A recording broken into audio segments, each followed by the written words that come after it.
Assalamualaikum warahmatullahi wabarakatuh. Izin memperkenalkan diri, nama saya Den Fitriani dengan NPM 2417051023 dari Prodi Ilmu Komputer kelas B. Pada video kali ini, di sini saya akan membuat video penjelasan terkait dari hasil tugas yang telah saya kerjakan.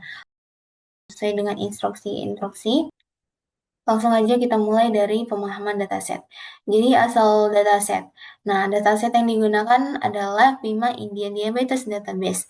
Dataset ini diambil dari Kaggle dengan link ini. Jadi saya nyantumin juga linknya di sini. Nah, di sini. Ini terkait dari dataset, deskripsi datasetnya. Terus juga kalau udah tinggal kita download dan upload, masukin ke Google Colab-nya. Nah, dataset ini dikumpulkan oleh National Institute of Diabetes and Digestive and Kidney Disease dengan subjek perempuan keturunan Pima Indian berusia minimal 21 tahun. Bagaimana kita tahu subjeknya itu perempuan Pima Indian berusia 21 tahun? Itu dari sini nih. Oke. Oh my god, bentar. Nah, di sini ada gambaran umum isi data. Dataset ini terdiri dari 768 baris data dan 9 kolom. Adapun juga fitur ataupun input itu ada pregnancies, yaitu jumlah kehamilan, glucose, kadar gula darah, blood pressure, tekanan darah, skin thickness, ketebalan kulit, insulin, kadar insulin, BMI, indeks massa tubuh, diabetes pedigree, function, riwayat diabetes keluarga, dan age, yaitu usia pasien. Adapun juga targetnya yaitu atau output yaitu outcome-nya itu apabila dia 0 maka dinyatakan tidak diabetes dan apabila dia 1 maka diabetes. Adapun juga yang ketiga itu permasalahan yang ingin diselesaikan, yaitu di mana di sini kita akan melakukan klasifikasi binar untuk memprediksi apakah seorang pasien itu menderita diabetes atau tidak berdasarkan data pemeriksaan medis menggunakan algoritma decision tree gitu. Oke, kita langsung aja masuk ke yang pertama yaitu ada import library, di mana pada baris yang pertama ini import pandas itu gunanya untuk membaca dan mengolah data dari file CSV. File CSV itu adalah file dataset tadi yang udah kita upload. Kemudian yang kedua itu ada import NumPy, yaitu untuk operasi matematika pada data. Kemudian baris ketiga, keempat ini berfungsi untuk membuat grafik dan visualisasi data nanti. Jadi kan pasti kita bakal bikin grafik nih dan visualisasi agar mempermudah memahami dari hasil yang udah kita kerjain di sini di kodenya kayak gitu. Kemudian untuk baris ini, untuk form ini, form ini itu berfungsi sebagai pembagi data training dan data um, testingnya nanti. Jadi dipisah nih, ada yang untuk data training, ada yang untuk testing. Ini untuk normalisasi data, dan ini nih kode yang paling penting sebenarnya. Karena ini adalah algoritma decision tree yang akan kita gunakan nanti, atau yang akan kita pakai. Nah, kemudian untuk baris yang terakhir ini untuk mengukur hasil modul nanti. Oke, langsung saja kita lanjut ke load dataset. Nah, pada baris ini berfungsi untuk membuka dan membaca file diabetes CSV. Jadi, biar bisa dibaca dan dibuka, makanya kita panggil dari sini. Nah, kemudian ada print DF head. Nah, ini berfungsi untuk menampilkan 5 data pertama. Nah, kayak yang ini nih. Kita bisa lihat kan di sini nih. Dia nampilin 5 data pertama, yang dimana hasilnya yaitu terdapat kolom pregnancy, terus glucose, blood pressure, skin thickness, insulin, dan BMI. Ada juga diabetes pedigree, function, terus outcome. Ini adalah bentuk data asli yang akan kita olah nanti. Terus ada print DF info, yang dimana baris ini berfungsi untuk mengecek informasi dataset.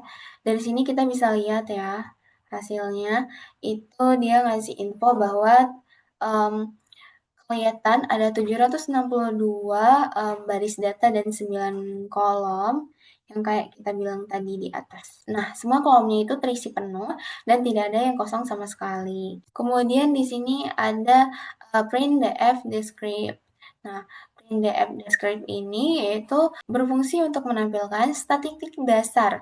Bisa kita lihat di sini hasilnya. Misalnya nih rata-rata glucose itu kan 120 sekian lah. Terus kita ambil contoh lagi nih di A itu rata-ratanya 33 tahun. Oke, kita lanjut ke data cleaning dan processing. Untuk kode baris pertama ini yaitu, untuk menentukan kolom mana yang perlu dicek nilai nolnya, dan ini kita tentuin nih, kolom apa aja gitu loh. Nah, di sini saya masukin ada glucose, blood pressure, skin thickness, insulin, dan BMI gitu. Untuk for loop yang pertama, ini nih untuk menghitung, berapa nilai nol yang tidak wajar gitu. Nah, setelah kita run, hasilnya bisa dilihat di sini. Insulin yang paling tinggi itu 374, terus ada skin thickness 227, kemudian ada blood pressure 35, BMI 11, dan glucose itu 5. Nah, ini nih hasilnya dari for loop yang pertama. Kemudian, fungsi dari for loop yang kedua ini yaitu mengganti semua nilai 0 tadi dengan nilai median. Setelah kita ganti, kita lanjut ke fungsi for loop 3. Nah, ini nih untuk membuktikan semua nilai 0 yang sudah berhasil diganti di for loop kedua. Maka for loop ketiga itu bakal ngeluarin ini hasil yang ini. Glukosnya 0 nilai 0, blood pressure, skin thickness, insulin, BMI-nya udah kan kelihatan. Gitu. Kita lanjut ke analisis data awal atau IDA. Oke, kita mulai dari kode yang ini, di mana kode ini berfungsi untuk membuat grafik distribusi untuk setiap fitur. Nah, kalau kita run, kode ini bakal ngebuat grafik, 8 grafik ya, untuk setiap fitur. Di mana untuk distribusi frekuensi, terus untuk glukos, untuk blood pressure, dan sampai dengan distribusi age. Misalnya nih, untuk glukos. Glukos ini kebanyakan pasien ada di kisaran 100 sampai 140. Terus juga untuk umur nih, kebanyakan pasien berada di umur 20 sampai 30 tahun. Nah, kita lanjut lagi ke kode yang bagian ini. Nah, kode yang bagian ini itu berfungsi untuk membuat grafik perbandingan jumlah pasien diabetes dengan jumlah pasien yang tidak diabetes.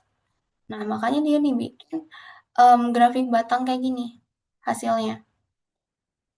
Di mana bisa kelihatan jelas ya bahwa kolom biru ini untuk pasien tidak diabetes dan yang merah ini atau ya merah lah bisa dibilang sedikit merah itu bisa dikatakan bahwa untuk pasien diabetes.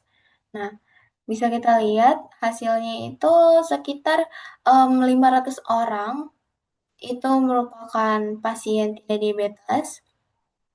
Kemudian untuk yang pasien diabetes itu kisaran dari 268 orang yang diabetes. Jadi kayak kita bisa lihat ini nggak seimbang ya antara pasien tidak diabetes dan diabetesnya. Oke, kita lanjut ke um, kode ini. Nah, kalau kode ini itu fungsinya untuk membuat heat map korelasi antar fiturnya. Nah, heat map itu kayak gini nih bentuknya. Bisa kita lihat ya dari heat map ini bahwa untuk warna merah itu artinya korelasi tinggi, kemudian warna biru itu untuk korelasi yang rendah. Nah, yang di bagian outcome ini, nah di bagian glukos nih yang paling gede, 0,49. Jadi bisa diartikan bahwa kadar gula adalah fitur yang paling berpengaruh terhadap diabetes dibandingkan dengan fitur lain gitu. Oke, kita lanjut ke penerapan model klasifikasi. Jadi fungsi dari kode yang ini tuh, jadi X itu tuh berisi semua fitur sebagai input komputer. Kemudian yang Y berisi kolom outcome sebagai target yang ingin diprediksi gitu.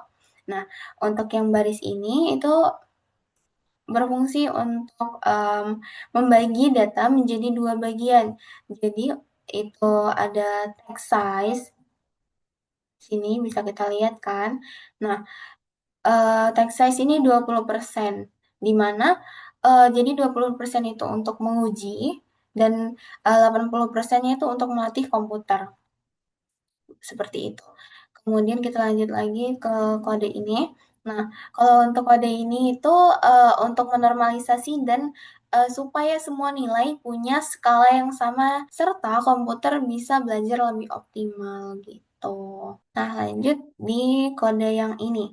Nah, ini adalah kode yang paling penting, karena, baris pertama ini kita itu akan membuat model decision tree. Kriterian gini itu artinya cara komputer memilih percambangannya.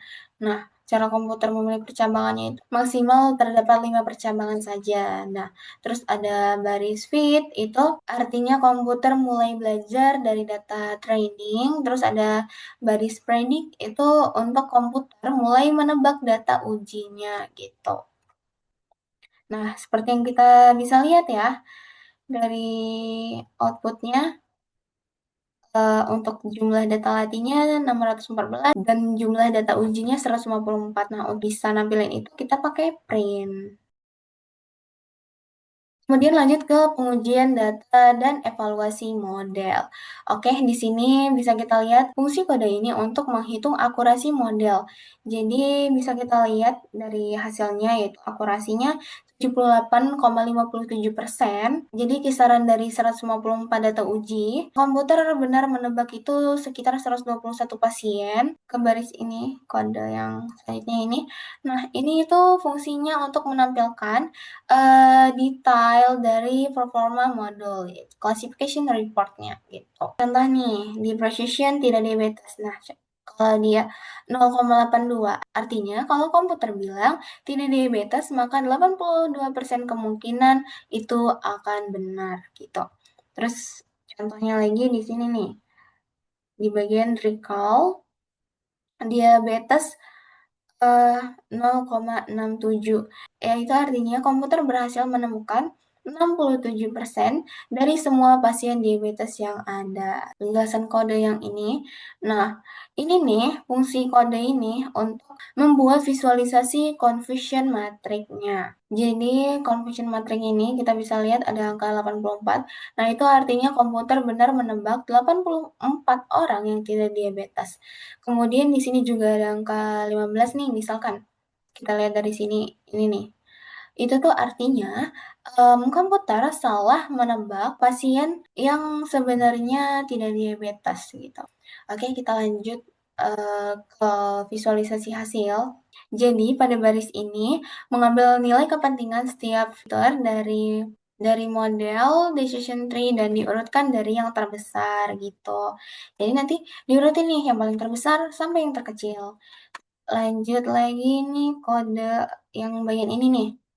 Itu tuh, berfungsi untuk membuat grafik batang untuk menampilkan fitur yang paling berpengaruh.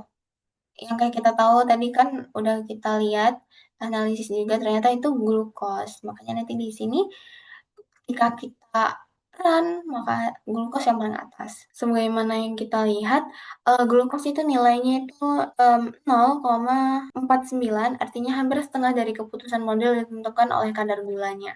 Nah, diikuti dengan BMI dan age. Itu kayak ini yang paling gede pertama, kedua, ketiga. Untuk BMI sendiri itu 0,22 dan untuk age itu 0,17.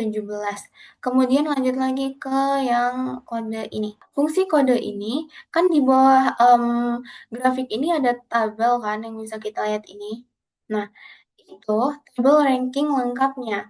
Jadi kan kita bisa lihat nih ada skin thickness, terus blood pressure yang 00 kan. Artinya, dua fitur ini tidak berpengaruh dalam prediksi modul yang kita anuin di sini, gitu. Ini nih tabel ininya aja, tabel ranking, lengkapnya. Oke, jadi dari yang, hasil penjelasan saya, terus hasil yang saya kerjakan tadi, dapat kita tarik kesimpulan bahwa komputer berhasil memprediksi apakah seseorang itu diabetes atau tidak dari data kesehatan dengan akurasi 78,57%. Faktor yang paling berpengaruh adalah kadar gula, diikuti dengan BMI dan age. Nah, ini sesuai dengan pengetahuan medis bahwa kadar gula memang indikator yang paling utama, seperti yang kita ketahui kan. Biasanya kalau orang bilang diabetes, oh kadar gulanya nih yang kita lihat, kayak gitu. Jadi saya rasa cukup dari penjelasan saya. Apabila ada salah dalam penyampaian penjelasan, saya mohon maaf. Saya akhiri. Wassalamualaikum warahmatullahi wabarakatuh.